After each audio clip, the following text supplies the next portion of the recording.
Hello good morning friends. ये आज के दिन का सेकंड वीडियो है। हमारा पहला फिजिक्स का चैप्टर पूरा हो चुका है। अब इसके न्यूमेरिकल्स रह गए हैं। तो न्यूमेरिकल्स में जो मेन फॉर्मूले हैं वो कूलॉम फोर्सेस का, कूलॉम बल का है पहला।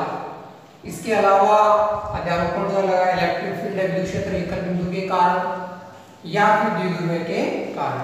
तो हम जो न्यूमेरिकल्स ले रहे हैं वो आपकी टेक्स्ट बुक के हैं, ये पहले ध्यान रखना। आपकी जो बुक है टेक्स्ट बुक के हैं और टेक्स्ट बुक का जो न्यूमेरिकल है आंकिक सवाल वो पहला न्यूमेरिकल क्वेश्चंस, यानी कि आंकिक सवाल। इन सवालों में ज्यादा डिफिकल्टी नहीं है, सिंपल से एक है।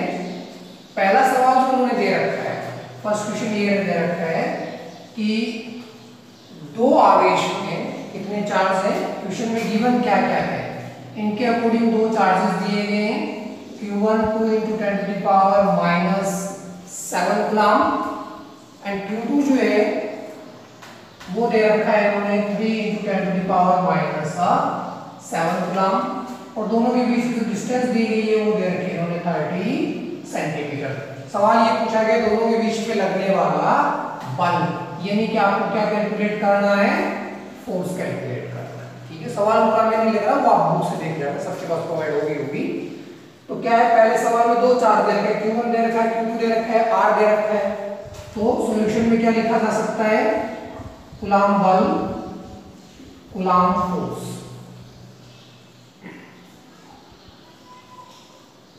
कूलॉम फोर्स क्या लिखा जा सकता है, F is equal to K Q1 Q2 by R square. Common formula ये है। Q1 ऑलरेडी कूलॉम में कन्वर्ट है, Q2 ऑलरेडी कूलॉम में कन्वर्ट है, R 30 सेंटीमीटर है तो 30 इसको मीटर में कन्वर्ट कर दे 10 to the power -2 metre.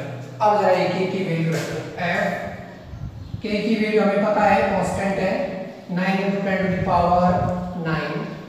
Q1 की वैल्यू 2 × 10 टू द पावर -7 और 3 × 10 to the power -7 upon R की जगह 30 × 10 टू द पावर -2 का होल स्क्वायर। क्या हो जाएगा, F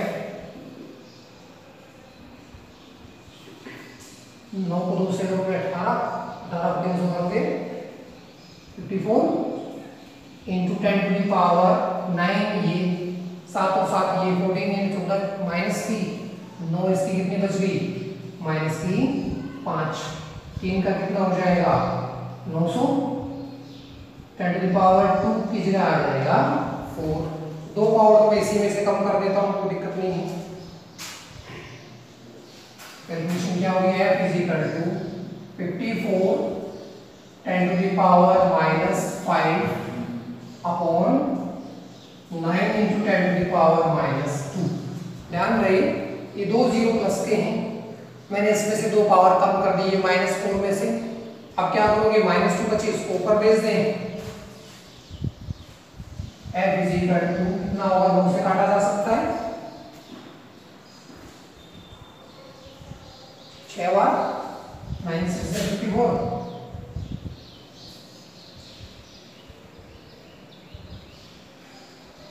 6 × 10 टू द पावर -5 ऊपर जाते पावर किसकी हो जाएगी, प्लस की।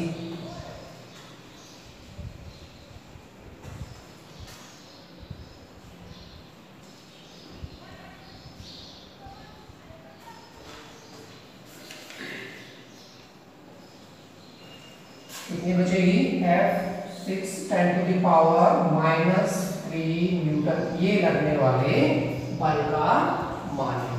तो ये आपका टेक्स्ट बुक का फर्स्ट क्वेश्चन है, नोट डाउन कर लें।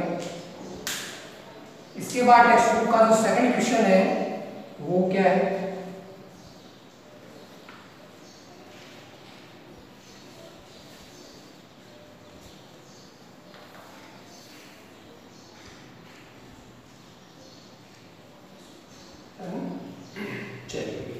सेकंड क्वेश्चन में उन्होंने कहा है कि दो जो है वो कंडक्टिंग स्फीयर है, चालक गोले हैं। सवाल आप देखते हैं, एक बार लिख देता हूँ, चीजें इसमें है मेरे पास कि दो चालक गोले हैं, कंडक्टिंग स्फीयर है, एक पे जो आवेश है वो 10 माइक्रोकूलम का है ट्यूशंस क्या पूरी अगर देखना चाहिए न्यूमेरिकल ट्यूशन है आपकी बुक पर सेकंड नंबर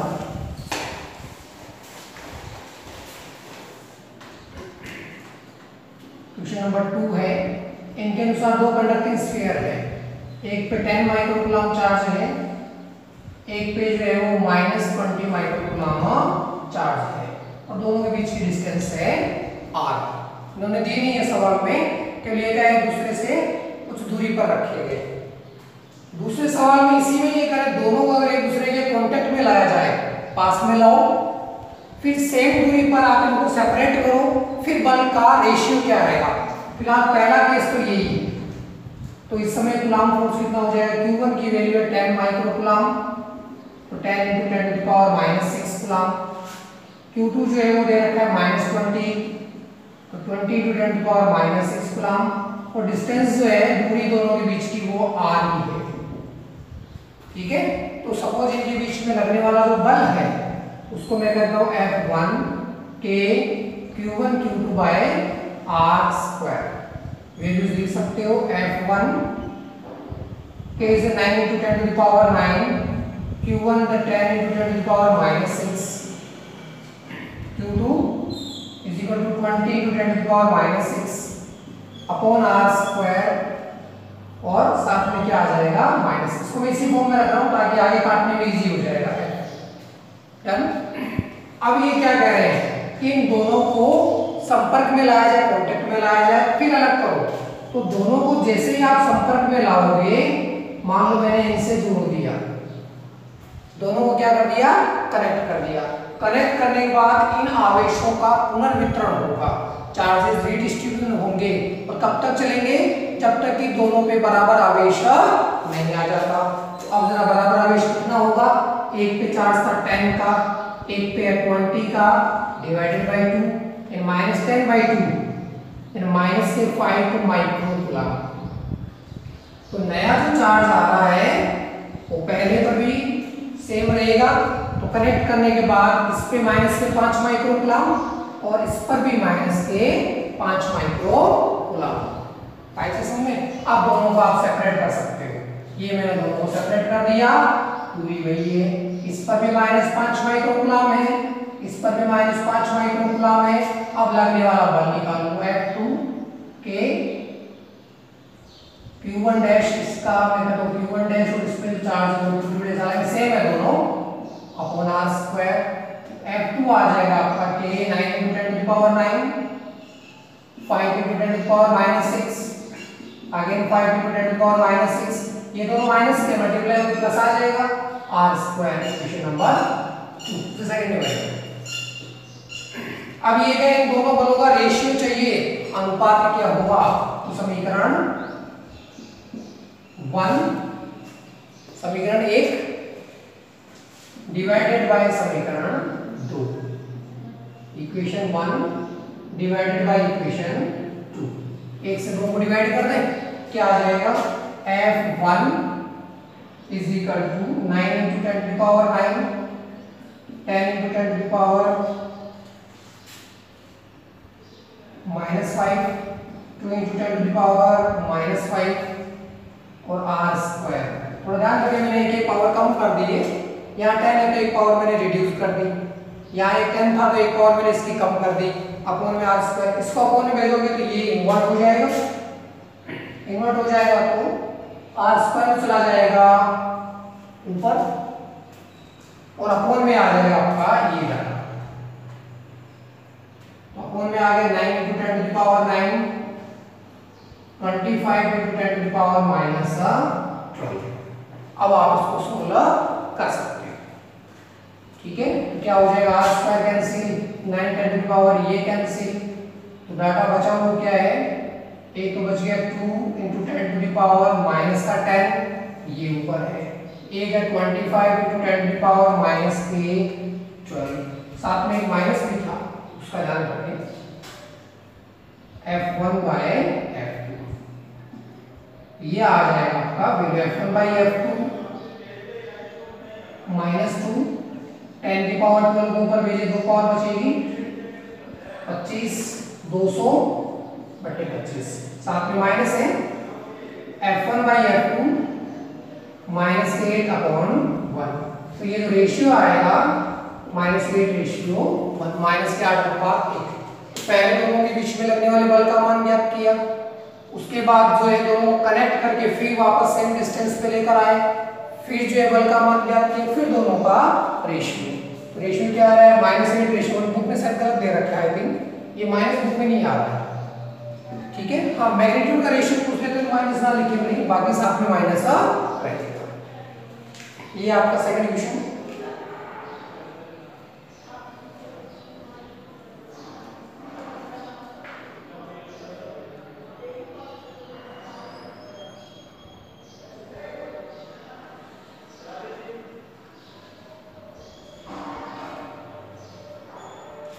ठीक है, थर्ड क्वेश्चन जो है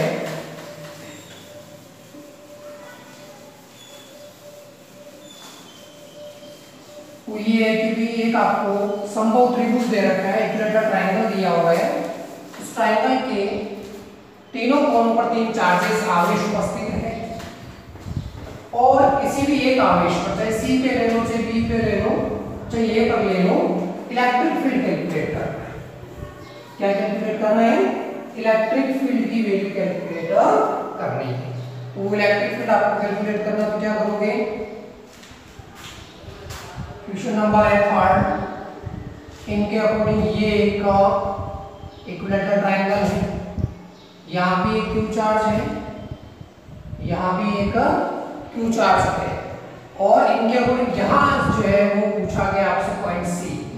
ए यहाँ है, बी यहाँ, दोनों पे आवेश है, सी पे कोई आवेश नहीं है। ये डिस्टेंस ए है, ये भी ए और ये भी। तो सी पर आपको क्या पूछा है? सी पर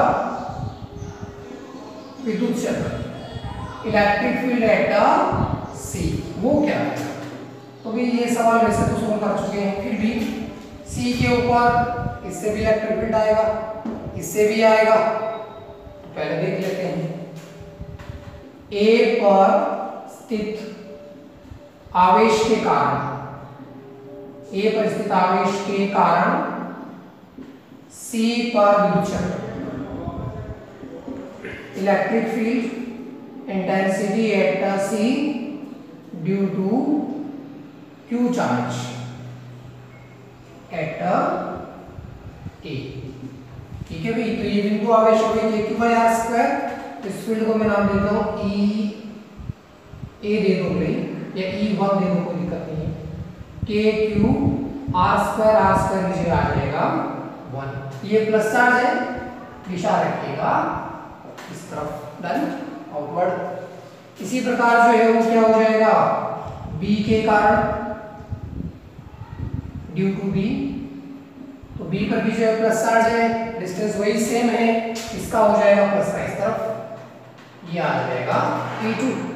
E2 is equal to same formula है KQ/A², इक्वेशन नंबर 2।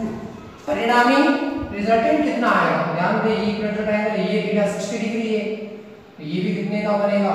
60 डिग्री का। तो दो वेक्टर अगर एक दूसरे से थीटा कोण पर हो, दो सदिश अगर एक दूसरे से थीटा कोण पर हो, तो परिणामी ज्ञात करने के लिए कौन सा सूत्र काम में लिया जाता है? समांतर चतुर्भुज नियम का पैरेललोग्राम लो। E इक्वल टू में लगा देता हूं under E1² E2² 2E1 E2 cos 60 degree. लेकिन E1 और E2 तो क्या है? सेम है, बट यहां लिख रहा हूं E1 और E2 तो क्या आपस में सेम है, तो क्या लिख सकता हूं मैं? अंडर E1 का स्क्वायर, इसको भी कन्वर्ट कर दें, ये भी E1 का स्क्वायर, cos 60 क्या हो जाएगा? हाफ। cos 60 की वैल्यू 1/2, ये कैंसिल, कितना आ जाएगा? 3E1² under root, 3E1² under root. अब चाहो तो वैल्यू रख दो या इसको बाहर ले लो, √3 तो आ जाएगा बाहर, E1 चला गया अंडर रूट से बाहर, E1 की वैल्यू आप लिख सकते हो। E इक्वल टू क्या आ गया? √3 KQ/A², electric field at point C। Simple सा था। इसका भी आएगा तो इसकी दिशा इस तरफ, इसका भी आएगा तो इसकी दिशा इस तरफ, और रिजल्टेंट ज्ञात करने के लिए क्या कर लिया जाए, पैरेललोग्राम्स लो लगाया जा सकता है। तो ये था आपका क्वेश्चन नंबर 3।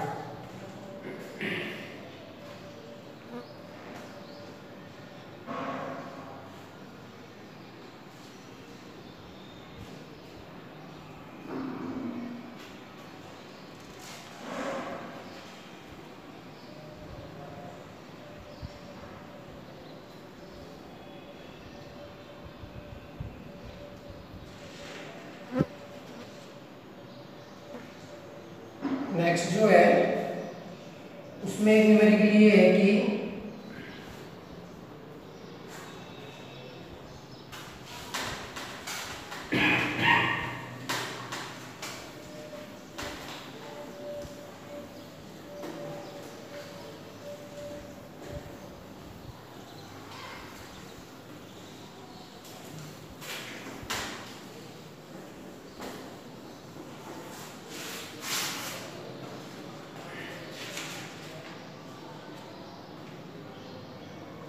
अगले के अंदर कहा गया है एक सवाल जो है वो है आपका क्वेश्चन नंबर 10, सवाल संख्या 10।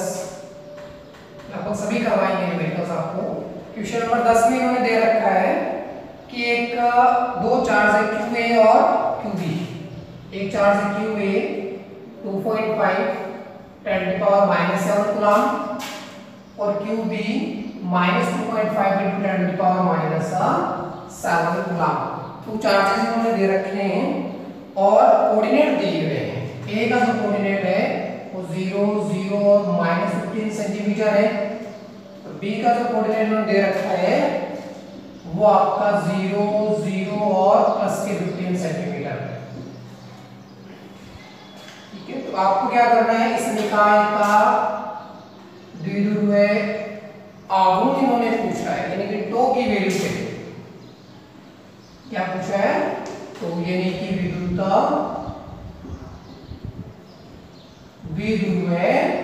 आघूर्ण यानी इलेक्ट्रिक डाइपोल मोमेंट, सॉरी विद्युत आघूर्ण, बल आघूर्ण, सॉरी विद्युत बल आघूर्ण या बल आघूर्ण लिख देता हूं सीधा ना जाके। यानी कि हमें चाहिए टॉर्क की वैल्यू क्या है। अभी पिछले वीडियो में जो आया था टॉर्क इज इक्वल टू होता है PE sin theta, PE sin theta, torque का सीधा सा फॉर्मूला है। तो टॉर्क कैलकुलेट अगर करना हो केवल विद्युत द्विध्रुव आघूर्ण पूछा है, P का मान पूछा है, सॉरी केवल P चाहिए, इलेक्ट्रिक का डाइपोल मोमेंट सही था वो पहले वाला, केवल द्विध्रुव आघूर्ण का मान चाहिए। द्विध्रुव आघूर्ण का जो सूत्र लिखा था वो था 2a और मल्टीप्लाई बाई E था, ये था। तो ये तो थी दोनों के बीच की दूरी और Q जो था वो था आपका आवेश यानी कि चार्ज।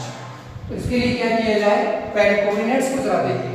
पहला आवेश इस कोऑर्डिनेट पर है 0 0 और -15 और दूसरा आवेश 0 0 और +15। तो कह रहे हैं ये x कोऑर्डिनेट है, ये y और ये z। इसका मतलब x और y तो 0 है, z आपके पास परसेंट। तो मैं कोऑर्डिनेट सिस्टम यहां बना देता हूं।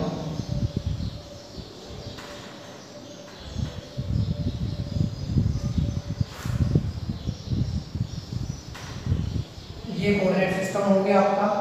इसको मैं करता हूं x, इसको मैं करता हूं y और इसको मैं ले लेता हूं z। कैसे भी ले सकते हो, कोई दिक्कत है नहीं। आप ये हो गया आपका ओरिजिन मूल बिंदु। पहला आवेश माइनस में है तो ये मैं नीचे ले रहा हूं, तो -z नीचे की तरफ होगा, ये -z चला गया। अब अगर इसमें देखा जाए तो पहला चार्ज जो है a 0 0 और -15 पे, वो आवेश यहां है। ये जो डिस्टेंस है वो 15 सेंटीमीटर है। माइनस इसलिए कि कोऑर्डिनेट -z का है ना। यहाँ पहला चार्ज है Q, दूसरा चार्ज है 0 0 15, x भी 0 y भी 0, 15 सेंटीमीटर यहाँ ले लिया। यहाँ है आपका दूसरा चार्ज QB, ये भी कितने पे है, 15 सेंटीमीटर पर। अब इसमें जरा ध्यान दें, दोनों चार्जेस की वैल्यू सेम है, 1 + 1 -x का मतलब डाइपोल तो बनेगा, द्विध्रुव तो होगा। तो चार्ज की जो वैल्यू है वो भी कैलकुलेट कर सकते हो। सूत्र क्या था, 2a इन दोनों के बीच की डिस्टेंस, तो 15 पे ये 15 पे ये, दोनों आवेशों के बीच की दूरी कितनी हो गई 30 सेंटीमीटर। इसका मतलब 2a जो आएगा उसका मान क्या हो गया 30 सेंटीमीटर। तो दूरी जो आ गई, डिस्टेंस जो आ रही है दोनों आवेशों के बीच की, ये तो आप लिख सकते हो 30 सेंटीमीटर। मीटर में कन्वर्ट कर दें, 30 × 10 to the power -2 metre. Done. Charges की वैल्यू सेम है, तो P इज इक्वल टू क्या था, दूरी इनटू आवेश, यानी कि चार्ज मल्टीप्लाई बाय डिस्टेंस। तो वैल्यूज रख सकते हो, P डिस्टेंस है 30 centimetre, 30 × 10 to the power -2 multiply by charge 2.5 × 10 to the power -7।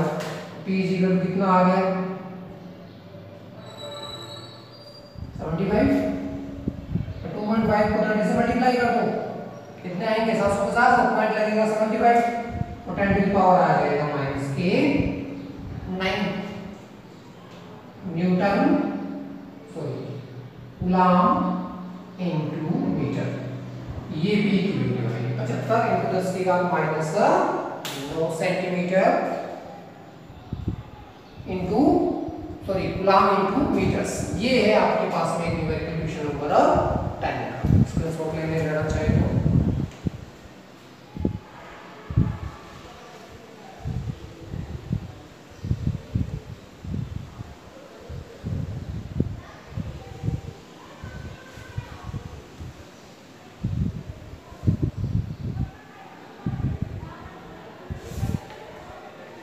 अगला जो न्यूमेरिकल है